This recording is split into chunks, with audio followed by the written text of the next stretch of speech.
자, 그러면 뉴욕 증시 마감 상황 3대 지수 흐름들 저희가 지수별로 좀 살펴보도록 하고요. 이에 따른 외신 기사들도 좀 챙겨보도록 하겠습니다. 자, 시황센터로 연결합니다. 어이즈 앵커 그리고 우성무 기자 두 분 전해주시죠.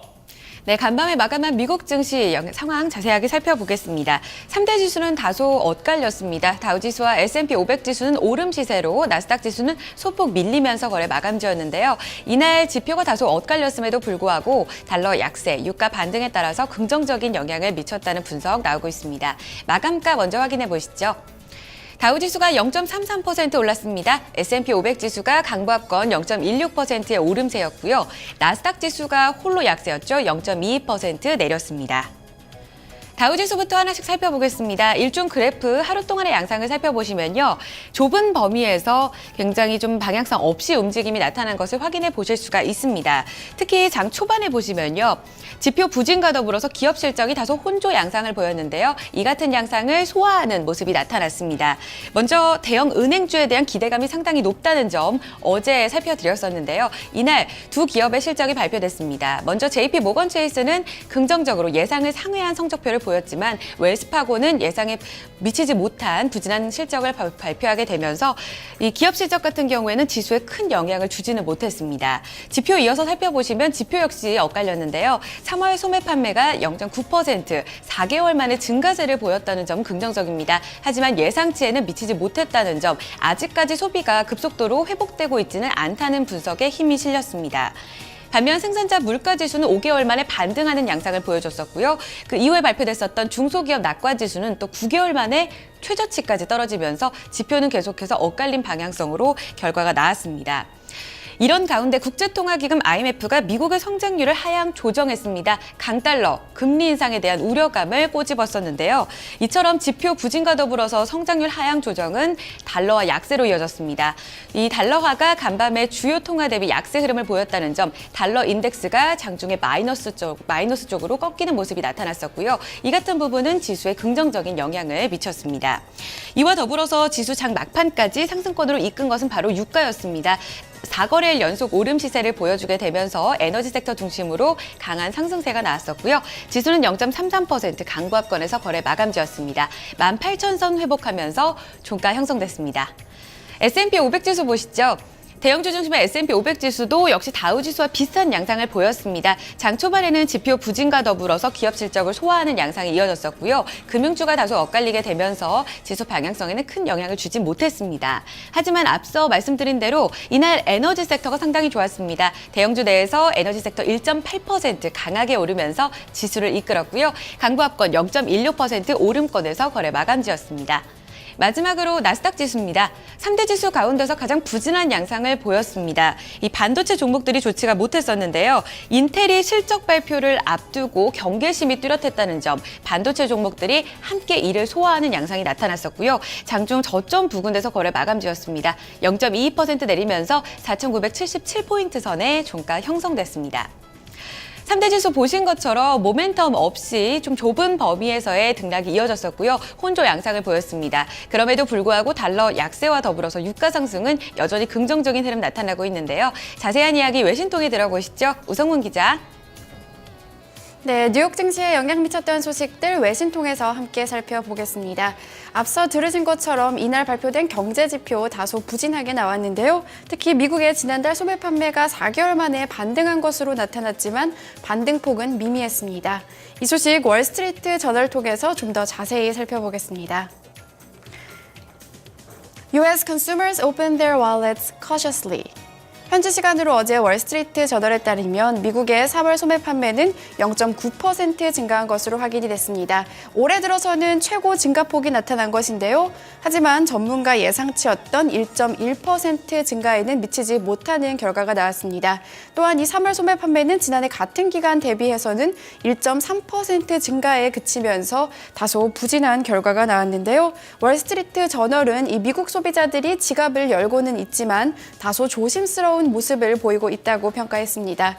또한 이 소매 판매 지표가 반등하기는 했지만 다수의 전문가들은 여전히 부진하다는 입장을 나타내고 있다고 설명을 했는데요.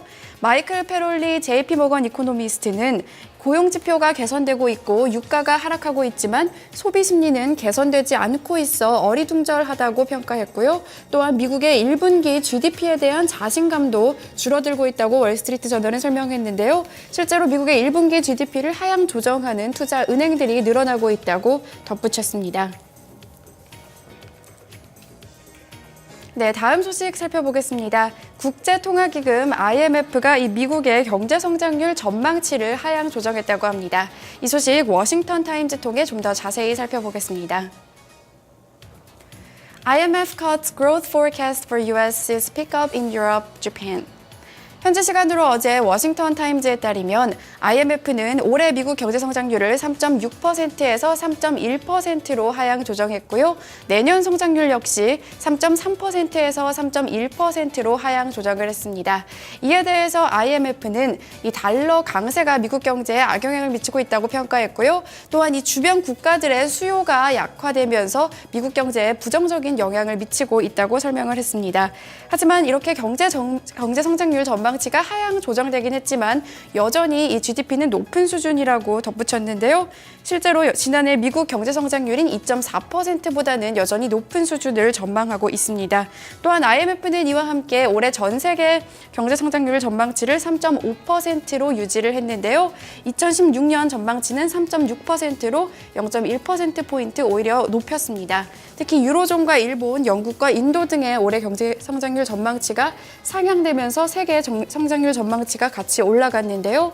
하지만 올리비에 블랑샤르 IMF 수석 이코노미스트는 취약한 은행들과 높은 수준의 공공부채, 또 가계부채와 유로존 위기의 유산 등이 일부 국가들의 성장을 저해하고 있다고 평가했습니다.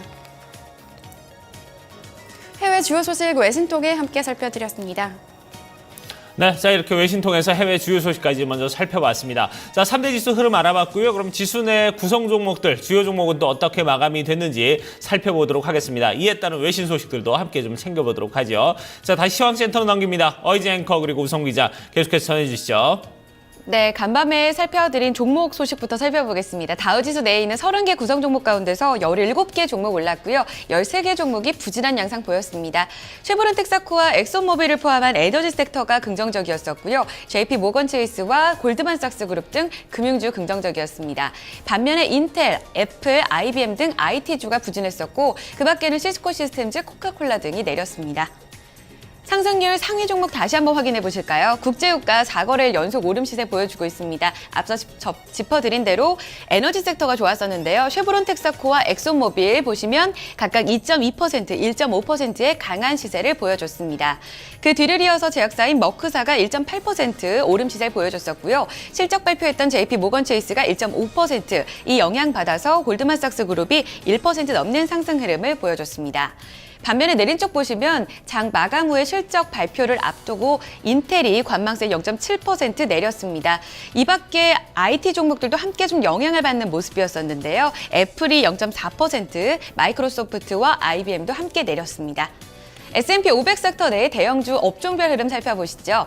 역시 종목별로 살펴봤다시피 에너지 섹터가 가장 긍정적인 흐름 보였습니다. 1.8% 강한 시세를 보여주면서 S&P 500 지수를 이끄는 모습이 나타났었고요. 이날 그 뒤를 이어서는 유틸리티와 자본재, 소매 판매, 바이오 헬스케어 섹터가 소폭 오름 시세가 이어졌습니다. 하지만 건축 자재 섹터와 더불어서 반도체 섹터가 이날 0.4% 내림 구간에서 거래 마감지었습니다. 특징주 한번 확인해 보시죠. 오늘 실적을 발표했던 두 기업 보겠습니다. 먼저 JP 모건 체이스인데요. 긍정적인 실적을 발표했습니다. 웰스파고 성적표는 다소 부진했지만 JP 모건 체이스 긍정적으로 실적을 발표해 줬는데요. 먼저 1분기 순이익이 59억 1천만 달러 기록을 하면서 예상치에 상회한 결과를 보여줬습니다. 전년 대비 12% 증가했다는 점도 시장이 주목을 했습니다. 전 부문에 걸쳐 긍정적인 영향을 보여주면서 앞으로에 대한 기대감이 조금 더 커졌고요. 1.56% 오름 시세 63달러 선을 회복하면서 거래 마감지었습니다. 장 마감 후에 실적 발표했던 인텔까지 확인해 보겠습니다.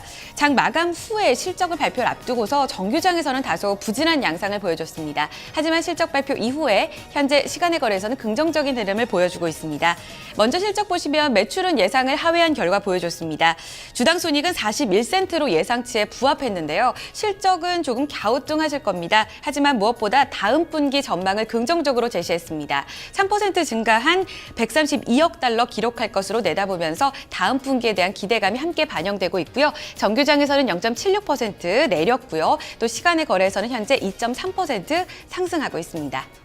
특징주 다시 한번 확인해 보겠습니다. 우성문 기자 살펴주시죠. 네, 종목 주요 소식 외신 통해 살펴보겠습니다. 앞서 들으신 것처럼 JP모건이 1분기 실적을 공개하면서 금융주들의 실적 시즌 스타트를 끊었는데요. 예상보다 양호한 실적이 나왔습니다. 로이터 통신 통해 좀 더 자세히 살펴보시죠. JP Morgan profit rises as fixed income trading rebounds. 현재 시간으로 어제 로이터 통신은 JP모건의 1분기 순이익이 59억 1천만 달러, 주당 1달러 45센트를 기록했다고 밝혔습니다. 이와 같은 순이익은 지난해 같은 기간과 비교하면요, 52억 7천만 달러, 주당 1달러 28센트에서 상회한 것이고요. 또한 전문가 예상치였던 1달러 40센트 역시 상회하는 양호한 결과가 나왔는데요. 이 기간 매출 역시 우수한 모습을 보였습니다.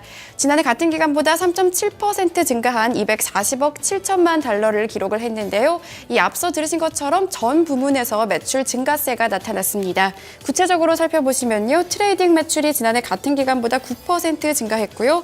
투자은행의 매출 역시 8% 증가하면서 전반적인 실적 호조를 이끌었습니다. 또한 JP모건의 상업은행 부문 순이익도 지난해 같은 기간보다 1% 늘어났고요. 모기지 매출은 무려 45%나 증가한 것으로 확인이 됐습니다. 하지만 지난 분기 비용 역시 함께 증가했는데요. 현재 JP모건이 이 법무부와 외환거래 조작과 관련해서 벌금을 납부하고 있기 때문입니다. 하지만 JP모건은 이와 같은 법적 비용이 2016년까지는 모두 정리될 것이라고 밝혔는데요. 이 소식에 JP모건의 주가는 1.56% 올랐습니다. 네, 실적 공개한 기업 하나 더 살펴보겠습니다. 세계 최대 이 헬스케어 업체인 존슨앤존슨이 시장 전문가 예상치를 웃도는 실적을 공개했습니다. 특히 달러 강세에도 불구하고 양호한 실적을 공개했는데요. 하지만 올해 전반적인 실적 전망은 하향 조정하면서 주가는 내리는 모습이었습니다. 자세한 소식 뉴욕타임즈 통해 살펴보겠습니다. 존슨앤존슨 profit beats forecast. 현지 시간으로 어제 뉴욕타임즈에 따르면 존슨앤존슨은 지난 1분기 순이익이 지난해 같은 기간보다 8.6% 감소한 43억 2천만 달러, 주당 1달러 53센트를 기록했다고 밝혔습니다. 이 일회성 항목을 제외한 주당 순이익 EPS를 살펴보면요. 1달러 56센트를 기록을 했는데요. 전문가 예상치였던 3센트를 큰 폭으로 웃도는 결과가 나왔습니다. 이 기간 매출 역시 양호했습니다. 이 기간 매출은 지난해 같은 기간과 대비했을 때는 4.1% 감소하기는 했는데요. 하지만 예상치 173억 1천만 달러를 웃도는 173억 7천만 달러를 기록했습니다. 특히 최근 이 달러 강세 여파로 실적에 대한 기대감이 아주 낮았던 상태인데요. 하지만 전문가 예상을 크게 웃도는 실적이 나왔습니다. 특히 처방 약 사업 매출액이 지난해 같은 기간보다 3%나 증가한 것으로 확인이 됐는데요. 하지만 존슨앤존슨은 달러 강세로 앞으로의 전망이 밝지 않다고 지적했습니다. 특히 연간 EPS 전망치를 6달러 4센트에서 6달러 19센트 선으로 제시를 했는데요. 지난 1월에 제시했었던 6달러 12센트와 6달러 27센트에서 하향 조정된 것입니다. 이 소식에 존슨앤존슨의 주가는 0.03% 하락했습니다. 종목 주요 소식 외신 통해 함께 살펴봤습니다. 네, 자 이렇게 뉴욕 증시 마감 상황 저희가 쭉 살펴봤습니다. 자, 그러면 유럽 시장은 또 어떻게 마감이 됐는지 확인을 해보도록 하고요. 유가는 또다시 오름세로 이어가고 있습니다. 자, 유가와 더불어서 상품 환율, 채권 시장 아울러 좀 체크를 해보도록 하겠습니다. 자, 이 부분은 어이즈 앵커가 전해드립니다. 앞서 마감한 유럽 증시 혼조 양상으로 거래 마감 지었습니다. 그리스 디폴트 문제가 다시금 수면 위로 올라오는 양상이 나타났었고요. 주요국 증시는 이를 소화하는 모습이 나타났습니다. 독일 닥스 지수가 크게 밀렸습니다. 0.9% 내리면서 이날 12,227포인트 선에서 거래 마감 지었고요. 영국 푸츠백 지수만이 0.16% 소폭 올랐습니다. 이어서 상품 시장입니다. 국제 유가 4거래일 연속 오름 시세 이어지고 있습니다. 미국 에너지정보청이 이제 5월 미국의 셰일 오일지대의 산유량이 4월보다 5만 7천 배럴가량 줄어들 것이라는 전망이 나왔고요. 이에 따라서 매수세를 부추기는 모습이었습니다. 배럴당 2.7% 오르면서 53달러. 금값은 내렸습니다. 1,192달러 60센트. 곡물 가격 대체로 엇갈렸던 가운데 옥수수 가격은 소폭 오르면서 3달러 73센트 기록했고요. 이어서 주요 지수입니다. 반도체 종목들 다소 부진했었죠. 필라델피아 반도체 지수가 0.95% 비교적 큰 폭으로 내렸습니다. 공포지수인 빅스지수가 1.9% 내렸고요. BDI 발틱 운임지수가 2포인트 내리면서 578포인트 선 기록했습니다. 마지막으로 외환채권시장입니다. 어제 서울 외환시장에서 원달러 환율은 4원 60전 내리면서 1,094원까지 내려앉았고요. 간밤의 달러인덱스는 달러 약세 영향 받으면서 0.7% 비교적 크게 내려앉았습니다. 98.78포인트 기록했고요. 마지막으로 뉴욕 채권시장에서 미국채 10년물 금리는 전거래일보다 소폭 밀렸습니다. 1.90%의 수익률 기록했습니다. 지금까지 글로벌 마감 동향이었습니다. 네, 자 이렇게 글로벌 마감 동향까지 토마토 모닝쇼 1부 순서 이제 모두 마치도록 하겠습니다. 저희 잠시 후 2부에서 다시 뵙도록 하겠습니다.